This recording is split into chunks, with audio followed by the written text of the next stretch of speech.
Hello guys. അപ്പോൾ ഇന്ന് ബ്രേക്ക്ഫാസ്റ്റിന് പുട്ടാണ് ഉണ്ടാക്കുന്നത്. അടുപ്പത്ത് ചോറാണ്. ചോറ് ഇറക്കിയിട്ട് വേണം പുട്ട് വയ്ക്കാൻ. അപ്പോൾ സാധാരണ ഈ പൊടിയുടെ കൂടെ ഞാൻ തേങ്ങ മിക്സ് ചെയ്യാറില്ല, സെപ്പറേറ്റ് ആയിട്ടാണ് ഇടുക.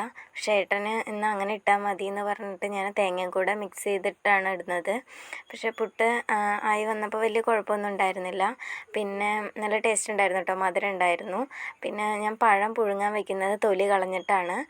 ഞാനൊരിക്കൽ കടയിൽ നിന്ന് പഴം വാങ്ങിയിട്ട് തൊലി കളഞ്ഞപ്പോൾ അതിൽ പുഴുവിനെ കണ്ടു. അപ്പം അതിന് ശേഷം ഞാൻ എപ്പോഴും ഈ തൊലി കളഞ്ഞിട്ടാണ് കേട്ടോ പഴം പുഴുങ്ങാറ്. അപ്പോൾ നിങ്ങളങ്ങനെ ശ്രദ്ധിക്കാത്തവരാണെങ്കിൽ ഒന്ന് ശ്രദ്ധിക്കുക. പിന്നെ ഉച്ചയ്ക്ക് വെണ്ടയ്ക്ക തോരൻ ഉണ്ടാക്കുന്നുണ്ട്. അപ്പോൾ വെണ്ടയ്ക്ക തോരനും കയ്പ്പയ്ക്ക തീയലാണ്. കയ്പ്പയ്ക്ക തീയൽ ഉണ്ടാക്കുന്ന വീഡിയോ ഞാൻ എടുത്തിട്ടില്ല.